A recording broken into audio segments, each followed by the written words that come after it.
आपके दिमाग में भी आता है कि समीकरण कितने ही हैं, कितनी रासायनिक अभिक्रियाएं हैं, इससे आप परेशान हैं, तो ये वीडियो आपके लिए है। मैंने इस वीडियो में सभी अभिक्रियाओं को अल्फ़ाबेटिकली अरेंज कर दिया है और बहुत अच्छी तरीके से आपको इसमें समझ में आ जाएगा कि किस अल्फ़ाबेट से कितनी रिएक्शंस हैं। तो आइए फटाफट जान लेते हैं। जैसे ए है ना, ए अल्फ़ाबेट से यहाँ पे केवल दो अभिक्रियाएँ हैं, इनको आपको लर्न करना है। AgCl यानी सिल्वर क्लोराइड। सिल्वर क्लोराइड को हम गर्म करते हैं, वो गर्म नहीं, सॉरी, सिल्वर क्लोराइड को सूर्य का प्रकाश में रखते हैं तो ये क्या हो जाता है, इसका अपघटन हो जाता है। किसमें? सिल्वर और क्लोरीन में। ठीक है, तो अब देखिए AgCl, इसमें दो तत्वों से मिलकर सिल्वर क्लोराइड बनाया, तो ये Ag अलग हो जाएगा और Cl अलग हो जाएगा, सिंपल सा है। तो इस अभिक्रिया को क्या बोलते हैं? प्रकाश अपघटन या फोटोलाइसिस या प्रकाश वियोजन। मैंने साथ साथ में इनके जो जो नाम है वो भी लिख दिए हैं, जिससे आपको कभी किसी भी नाम से क्वेश्चन आ जाएगा तो वो आप तुरंत इसके ये समीकरण लिख सकते हैं। और दूसरा है एल्युमिनियम। ए से एल्युमिनियम। एल्युमिनियम की रिएक्शन किससे कराई गई है? HCl, हाइड्रोक्लोरिक अम्ल से। तो ये अब देखिए एल्युमिनियम और हाइड्रोक्लोरिक, तो H इसमें है, Cl इसमें है, तो एल्युमिनियम किससे रिएक्शन करेगा? Cl से, क्योंकि ये पॉजिटिव है, ये भी पॉजिटिव होता है, धनायन धनायन है। ठीक है, तो ये Cl से क्या करेगा, वो क्या बना लेगा? एल्युमिनियम क्लोराइड, AlCl3, और हाइड्रोजन गैस वाली बाहर निकल जाएगी। तो इस तरीके से ये दो रिएक्शन ए से है। फिर उसके बाद आपकी बी से अभिक्रिया आती है। बी से है, एक तो बेरियम क्लोराइड और दूसरे भी बेरियम क्लोराइड से ही है, लेकिन अभिक्रिया अलग अलग से कर रहे हैं। जैसे बेरियम क्लोराइड यहाँ पे सोडियम सल्फेट से कर रही है, यहाँ पे सल्फ्यूरिक अम्ल, ठीक है, H2SO4 सल्फ्यूरिक अम्ल से कर रही है। तो यहाँ पे किस तरीके से बेरियम जो है किससे करी जाएगी? SO4 से, सल्फेट से क्रिया कर जाएगी, तो बेरियम सल्फेट बना लेती है। और क्लोरीन जो है सोडियम से करी जाती है तो NaCl बना लेती है। तो यहाँ पर जो है अदला बदली दो लोगों की हो रही है, तो ये द्विविस्थापन अभिक्रिया है। कैसे? बेरियम सल्फेट से हो गया तो बेरियम सल्फेट ये एक सफ़ेद अभिक्षेप बना लेता है। उसी तरीके से सोडियम क्लोरीन से हो जाती है तो NaCl बन जाता है, तो ये द्विविस्थापन अभिक्रिया होगी। यहाँ पे बेरियम क्लोराइड सल्फ्यूरिक अम्ल से क्रिया करती है तो Ba सल्फेट से क्रिया यहाँ भी बेरियम सल्फेट ही बन रहा है, और यहाँ पर H2 और Cl2, यहाँ पे HCl बन जाता है। तो ये डबल डिस्प्लेसमेंट रिएक्शन भी कहलाती है और द्विविस्थापन अभिक्रिया भी कहलाती है, क्योंकि इसमें दो लोगों का विस्थापन हो रहा है। सी से है, सी से काफ़ी सारी अभिक्रियाएँ हैं, इसमें थोड़ा सा आपको देखना पड़ेगा।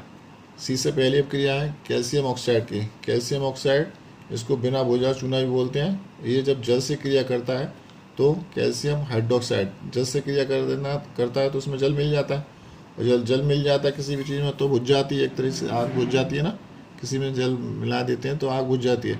तो उसी तरीके से कैल्शियम ऑक्साइड जब जल से क्रिया करता है तो कैल्शियम हाइड्रोक्साइड बना लेता है, इसे हम बुझा हुआ चूना बोलते हैं। ठीक है, इसमें ऊष्मा निकलती है।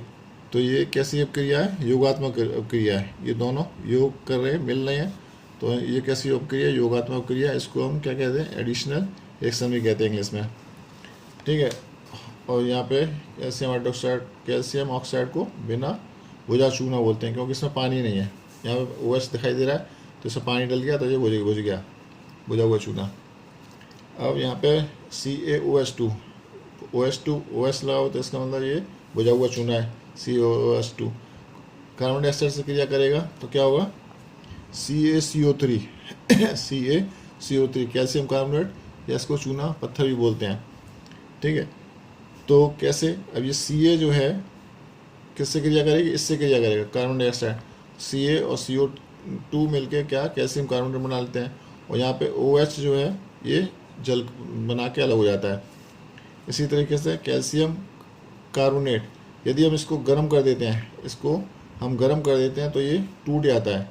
किस में टूटेगा? CaO कैल्शियम ऑक्साइड और कार्बन डाइऑक्साइड में टूट जाता है। तो ये टूटना ऊष्मा के जरिए टूट रहा है, तो ये कैसा है? ऊष्मी वियोजन है, ऊष्मी वियोजन क्रिया है। इसको थर्मल डिकम्पोजिशन भी बोलते हैं। नेक्स्ट है ये कॉपर से। कॉपर ऑक्सीजन से क्रिया करती है और वह ऊष्मा के जरिए कॉपर ऑक्सीजन से क्रिया कर रही है, तो क्या कॉपर ऑक्साइड बना रही है। दोनों क्रिया कर रहे हैं, दोनों जुड़ रहे हैं, तो कैसे एक तरीके से ये योगात्मक क्रिया भी है। और कॉपर में ऑक्सीजन ऐड हो रही है, कॉपर में देखिए यहाँ पे कॉपर ऑक्सीजन ऐड हो गई, तो ये इस तरीके से इसमें ऐड हो रही है, तो ये उपचयन क्रिया भी है, ऑक्सीडेशन रिएक्शन भी है। यहाँ पे कॉपर ऑक्साइड, यहाँ पे ऑक्सीजन था, यहाँ पे कॉपर अलग हो गई, तो कॉपर ऑक्साइड में से ऑक्सीजन अलग हो रही है, इसके लिए इसका मतलब अच्छी बात नहीं है। तो ये कैसे अपक्रिया हो गई, एक तरीके से अपचयन अपक्रिया हो गई। यहाँ पे हाइड्रोजन है, हाइड्रोजन में ऑक्सीजन जुड़ गई है, तो ये वाली अपक्रिया कैसे हो जाएगी, आपकी उपचयन अपक्रिया हो जाएगी। ठीक है, इसका मैंने उपचयन अपचयन का एक भी अलग से वीडियो बनाया, उसमें बहुत अच्छी तरह समझाया, आप उसको जाके देख सकते हैं, उससे आपको कभी भी भूलने की संभावना नहीं है। देखिए ये अपक्रिया में रिडॉक्स अपक्रिया कहलाती है, क्यों, क्योंकि इसमें जो है दोनों अपक्रियाएँ दिखाई गई हैं, यही वाली अपक्रिया है, लेकिन इसमें हमने दोनों अपक्रिया दिखाई दी। जैसे कि यहाँ से हाइड्रोजन था, हाइड्रोजन में यहाँ पे देख रहे हैं हाइड्रोजन से ऑक्सीजन जुड़ गई है, हाइड्रोजन में ऑक्सीजन का जुड़ना क्या कहलाता है, ऑक्सीकरण। यानी किसी भी में भी ऑक्सीजन यदि जुड़ रही है तो वो ऑक्सीकरण अपक्रिया या उपचयन अपक्रिया कहलाती है। यहाँ पर आप देख रहे हैं, यहाँ पे कॉपर ऑक्साइड में ऑक्सीजन है, अब यहाँ पर देख रहे हैं कॉपर अलग हो गई, यानी ऑक्सीजन हट गई। तो किसी भी पदार्थ से ऑक्सीजन का निकलना, हट जाना क्या है, अपचयन अपक्रिया कहलाती है। तो इस अपक्रिया में ऑक्सीकरण और अपचयन अपक्रिया दोनों हो रही हैं, तो ये कैसी अपक्रिया है, रेडॉक्स अपक्रिया। तो ये सी से भी चल रही हैं, ठीक है, सी से अभी चल रही हैं। नेक्स्ट है सी से ये वाली अपक्रिया, मीथेन। मीथेन में क्या है, मीथेन जब ऑक्सीजन के साथ क्रिया करती है, मीथेन एक गैस है, ज्वलनशील गैस है, ये अब क्रिया ऑक्सीजन से क्रिया कर रही है, इसका मतलब इसका जल रही है, ठीक है, दहन हो रहा है, तो ये कार्बन डाइऑक्साइड गैस बनाएगी और जल बनाएगी और ऊष्मा इसमें निकलेगी। तो ये दहन अपक्रिया भी है, ऊष्मा छेवी अपक्रिया भी इसको कहेंगे, या एक्सोथर्मिक रिएक्शन इंग्लिश में कहेंगे। ठीक है, यहाँ पे मीथेन क्लोरीन से क्रिया कर रही है, यहाँ पे मीथेन ऑक्सीजन से क्रिया कर रही है, तो दहन हो रहा है। यहाँ पे मीथेन क्लोरीन से क्रिया कर रही है, और प्रेजेंस ऑफ सनलाइट, सूर्य के प्रकाश की उपस्थिति में, तो क्या बना रही है, क्लोरोमेथेन CH4 था, तो यहाँ से एक हाइड्रोजन निकल जाता है, एक हाइड्रोजन के क्लोरीन इसमें जुड़ जाती है, तो CH3Cl बन जाता है, क्लोरोमेथन बन जाता है, और हाइड्रोक्लोरिक अम्ल यानी एक H जो निकला वो Cl से जुड़ जाता है, यहाँ पे HCl बन जाता है। ठीक है, इस तरीके से यहाँ पे कार्बन और ऑक्सीजन, जब कार्बन ऑक्सीजन से क्रिया करें, सिंपल है, तो हम जानते हैं कार्बन डाइऑक्साइड गैस बनती है, प्लस इसमें ऊष्मा निकलती है, तो ये भी एक एक्सोथर्मिक रिएक्शन है। एक ये वाली रिएक्शन है C6H12, ग्लूकोज है, ग्लूकोज जैसे हमारे शरीर में जाता है, और ऑक्सीजन हम सांस के जरिए लेते हैं। ठीक है, तो ये रिएक्शन हमारे अंदर होती है, तो ये श्वसन क्रिया भी कहलाती है। तो ऑक्सीजन इसको तोड़ देती है, ऑक्सीजन तोड़ती है, तो क्या, ग्लूकोज 6CO2 6H2O, और ऊर्जा इसमें मुक्त होती है। जो ऊर्जा हमारे शरीर में काम करने के लिए, या उपापचय क्रिया जो भी क्रियाएँ होती हैं उनको काम करने में हेल्प करती है। तो ये अब डेफिनेशन ये आपकी श्वसन वाले चैप्टर में भी काम आएगी। नेक्स्ट है सी से कॉपर सल्फेट। कॉपर सल्फेट जब जिंक से क्रिया करती है, तो कॉपर सल्फेट जब जिंक से क्रिया करेगी, तो ये कॉपर की जगह जिंक आ जाएगा, कॉपर की जगह जिंक आ जाएगा, तो क्या बन जाएगा, जिंक सल्फेट बन जाएगा, कॉपर अलग हो जाएगी। ठीक है, तो यानी कि जिंक जो है ज़्यादा पावरफुल थी, तो इसलिए इसने इसको हटा दिया, तो ये विस्थापन अपक्रिया है। जो ज़्यादा सक्रिय धातु होती है वो दूसरी धातु को हटा देती है। ठीक है, तो यहाँ पे जिंक ने कॉपर को हटा के विस्थापन अपक्रिया कर दिया। यहाँ पर एक है नेक्स्ट है सी से CaO। CaO कैल्शियम ऑक्साइड जब कार्बन डाइऑक्साइड से क्रिया कर रही है, तो क्या बना रहे हैं, CaCO3, बस CaO है, यहाँ पे CO2 है, तो CaCO3 बन जाता है, यानी कि संयोजन अपक्रिया, दोनों जो जुड़ रहे हैं और एकल उत्पाद बना रहे, तो इस संयोजन अपक्रिया का उदाहरण बन जाता है। इसी तरीके से CaOH2, पानी पड़ा हुआ इसमें OH है, तो इसका मतलब क्या है, शुष्क बुझा हुआ चूना है ना, CaO में OH मिल गया तो बुझा हुआ चूना, और ये क्लोरीन के साथ क्रिया करेगा तो क्या बना रहा था, CaOCl2। CaOCl2 आपने विरंजक चूर्ण पड़ा हुआ, उसमें ये परिभाषा आपको लर्न हो जाए, विरंजक चूर्ण किस तरह से बनाया जाता है, अलग से क्वेश्चन आ जाता है, उसको भी आप इसमें लर्न कर सकते हैं। इसमें H2O ये अलग हो जाता है। तो एक ये डेफिनेशन, एक ये वाली डेफिनेशन शोषण वाली, ये दोनों आपको यहाँ से मिल जाएंगे। और एक है ये C2H5OH एथेनॉल, इसको क्या बोलते हैं, एथेनॉल। एथेनॉल जब एथेनॉइक अम्ल CH3COOH इससे क्रिया करती है किसकी उपस्थिति में, H2SO4 शांत अम्ल की उपस्थिति में, तो CH3COO C2H5 एथिल एसीटेट बना लेती है और इसमें जल अलग हो जाता है, तो इसको एस्टरीकरण अवक्रिया भी बोलते हैं। ठीक है, ये आपको कार्बनिक यौगिक वाले चैप्टर में इसको आप पढ़ेंगे। और इसी तरीके से ये एक C2H4 किससे क्रिया कर रही है, ऑक्सीजन से क्रिया कर रही है। तो यहाँ पे जो हाइड्रोजन था, हाइड्रोजन हट गया, हाइड्रोजन का हटना अच्छी बात होती है, और इसमें ऑक्सीजन यहाँ पे जुड़ रही है, हाइड्रोजन हट गया तो इसका मतलब ऑक्सीकरण क्रिया हो रही है। यहाँ पे ऑक्सीजन थी, ऑक्सीजन में हाइड्रोजन जुड़ रही है, तो ये इसके लिए अच्छी बात नहीं है ना जी। मैंने ऑक्सीकरण और उपचयन वाले में बताया कि एक तरह उपकार और उपचयन अपक्रिया उपकार के रूप में होती है और अपचयन अपक्रिया अपशगुन के रूप में होती है। तो आपको आप इसको क्लियर करने के लिए उपचयन अपचयन वाले आप वीडियो को आप देख सकते हैं। तो ये एक तरीके से दोनों इसमें अपक्रिया हो रही है, तो ये एक रिडॉक्स अपक्रिया है।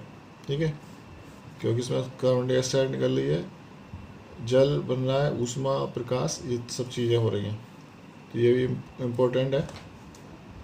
इसी तरीके से कैल्शियम हाइड्रोक्साइड और HNO3, जब ये C से कैल्शियम हाइड्रोक्साइड HNO3 के साथ क्रिया कर रहा है तो क्या बना रहा है, CaNO3 का वोल्टेज, कैल्शियम नाइट्रेट बन रहा है और यहाँ पे जल निकल रहा है।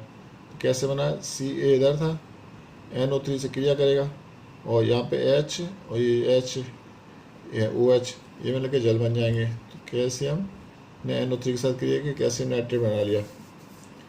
नेक्स्ट है ये वाली कार्बन डाइऑक्साइड और जल, ये जो है फोटोसिंथेसिस की रिएक्शन है, ये भी इम्पोर्टेंट है। जब सनलाइट और किसकी उपस्थिति में, क्लोरोफिल की उपस्थिति में, ये दोनों आपस में क्रिया करके क्या बना लेते हैं, ग्लूकोज बना लेते हैं। ये क्या है, ग्लूकोज, और ऑक्सीजन मुक्त होती है और ये फोटोसिंथेसिस रिएक्शन को फोटोसिंथेसिस कहते हैं। तो ये आपकी C से चल रही है, एक C से लास्ट है वाली एथिलीन वाली C2H4 एथिलीन हाइड्रोजन से क्रिया करती है किसकी उपस्थिति में, तब तो निकल चून और 200 से 300 डिग्री सेल्सियस पर ये रिएक्शंस होती है।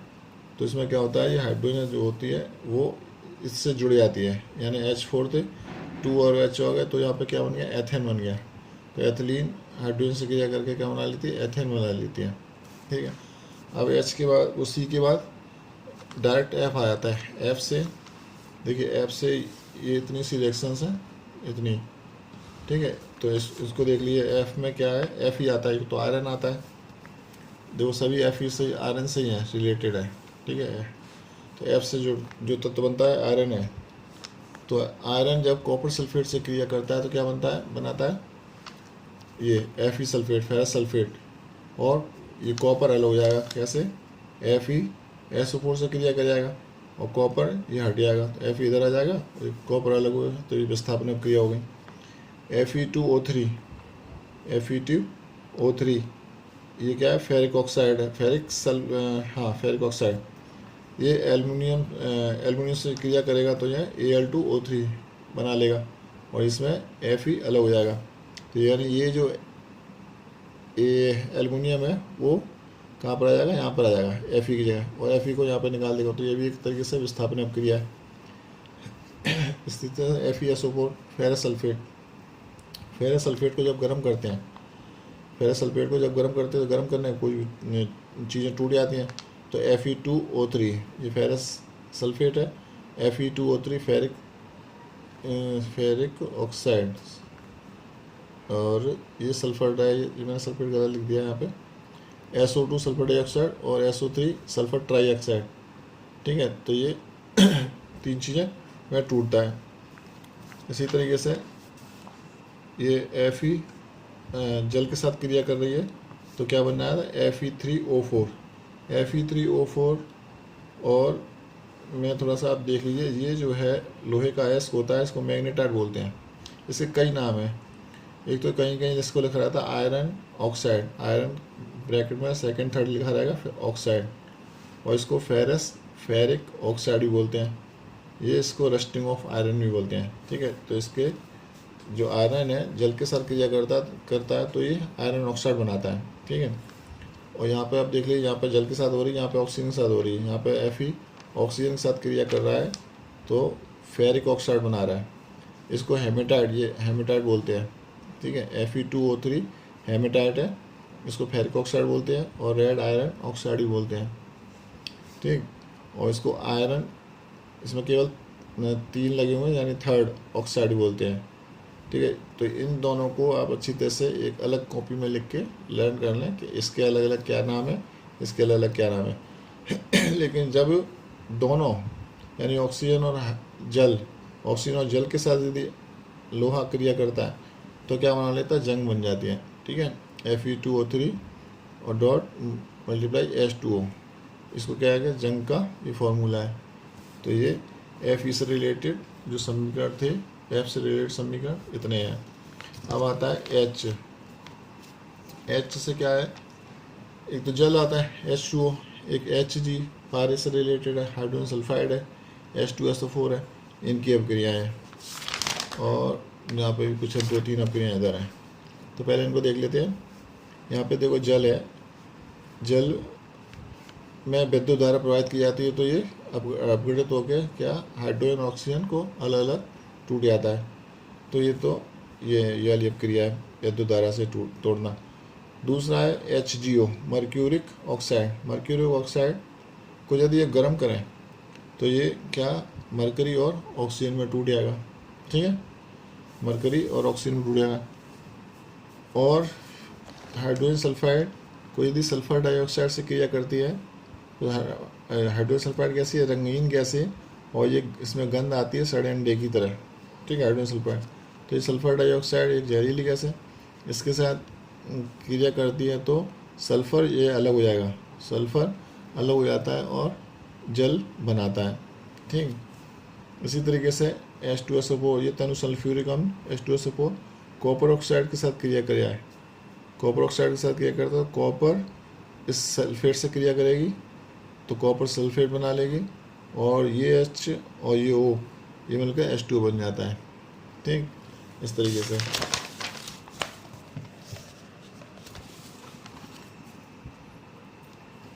ये HNO3 अम्ल है, और CaOH2 ये बुझा हुआ चूना आपस में क्रिया करते हैं तो कैसे कैल्शियम नाइट्रेट बना लेते हैं। यानी ये कैल्शियम है, इस NO3 से क्रिया करेगा, नाइट्रेट बन गया, और ये H और ये OH ये मिला के जल बना के अलग हो जाते हैं। ठीक, फिर उसके बाद H से ही H2SO4 जब NaOH यानी अम्ल और क्षार की रिएक्शन है ये, तो ये लवण और जल बनेगा। ठीक है, ये तो हमने अम्ल क्षार वाले चैप्टर में पढ़ा था। H2SO4 क्षार से क्रिया करता है तो लवण तथा जल बना लेता है। तो कैसे, ये सोडियम है, सल्फेट से क्रिया करेगा, सोडियम सल्फेट बना लेगा, और H2OH से क्रिया करके जल बना लेता है। इसी तरह से ये H2S है, ये ऑक्सीजन से क्रिया करेगा तो H2O से क्रिया करके जल बना लेता है, और सल्फर ऑक्सीजन से क्रिया कर सल्फर डाइऑक्साइड बना लेती है। तो ये इस तरीके से H से जो भी रिएक्शन थी सब खत्म हो गई।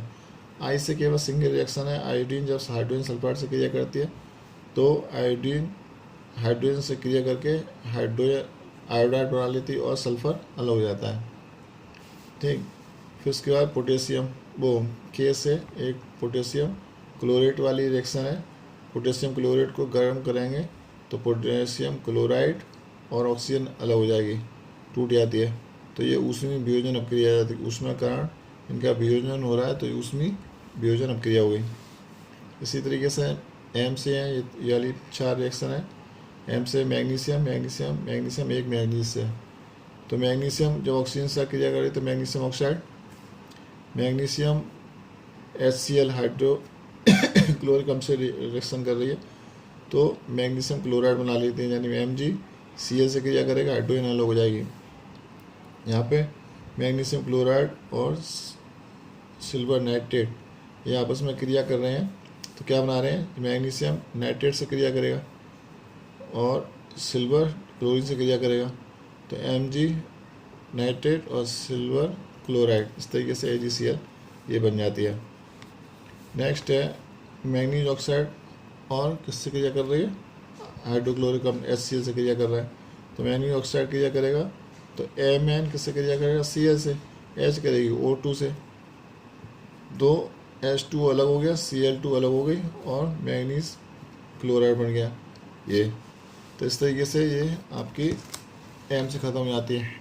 N से आती है, N से भी C की तरह काफ़ी रिएक्शंस हैं, ठीक है। तो आप देखते हैं ये NaSO4 sodium sulphate barium chloride से क्रिया कर रहा है। तो जब भी क्रिया होती है तो एक इसमें से लिया जाता है, एक इसमें से लिया जाता है, नहीं तो क्रिया होने का कोई मतलब नहीं है। तो यहाँ पे जो है सोडियम किससे क्रिया करेगा, Cl से क्रिया करेगा, और BaSO4 से क्रिया करेगा, यानी एक इसका एक इसका। तो Ba सोडियम से नहीं कर सकता, BaSO4 से करेगा। तो बेरियम सल्फेट बन गया और सोडियम क्लोराइड बन गया NaCl।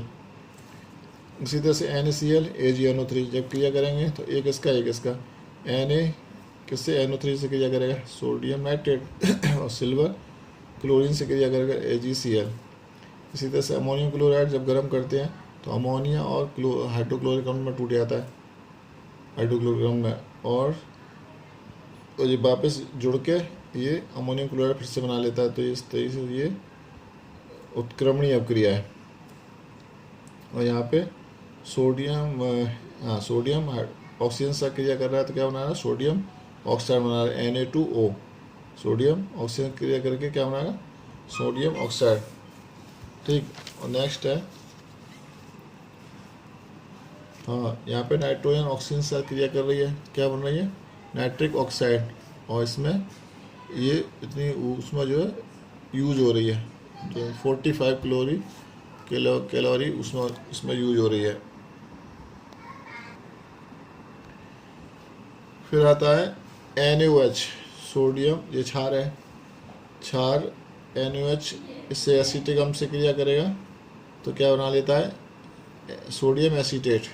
अब कैसे हुआ ये सोडियम था, ठीक है, सोडियम इस H की जगह पे लग जाता है और ये H जो हट के OH से यहाँ पे करके ये जल बना लेता है, ठीक है। तो ये अपक्रिया इस तरीके से हो जाती है। ये आपकी कैसे हो जाएगी, द्विविस्थापन अपक्रिया कहलाएगी, ठीक है। और यहाँ पर ये सोडियम जल के साथ क्रिया कर रहा है, क्या बना रहा है, क्षार बना ले रहा है, NaOH, और एक हाइड्रोजन इसमें से निकलेगी भी, तो H यहाँ भी जुड़ेगा और हाइड्रोजन भी निकलती है, ठीक है। और दूसरी इसमें है NaOH क्षार, और ये अम्ल की क्रिया है, बेस एसिड। तो ये अम्ल क्षार में आपने पढ़ा हुआ, अम्ल क्षार रिएक्शन करते तो क्या लवण और जल बनाते हैं। तो सोडियम सल्फेट से क्रिया करेगा तो Na2SO4 बन जाता है, और H2OH से क्रिया करके जल बना लेता है। इसी तरीके से सोडियम यहाँ पे C2H5OH इससे क्रिया करेगा तो कैसे, तो यहाँ पे जो H था ये हट जाएगा और सोडियम इससे जुड़ जाएगा, तो यहाँ पे C2H5ONa तो हट के कहाँ जाएगा, जो हाइड्रोजन गैस के रूप में बाहर निकल जाएगा। यहाँ पे NaCl N से NaCl, तो विद्युत धारा इसमें प्रवाहित की जाती है, इसका जलीय विलय में विद्युत धारा प्रवाहित की जाती है, तो ये सोडियम और क्लोरीन में टूट जाता है।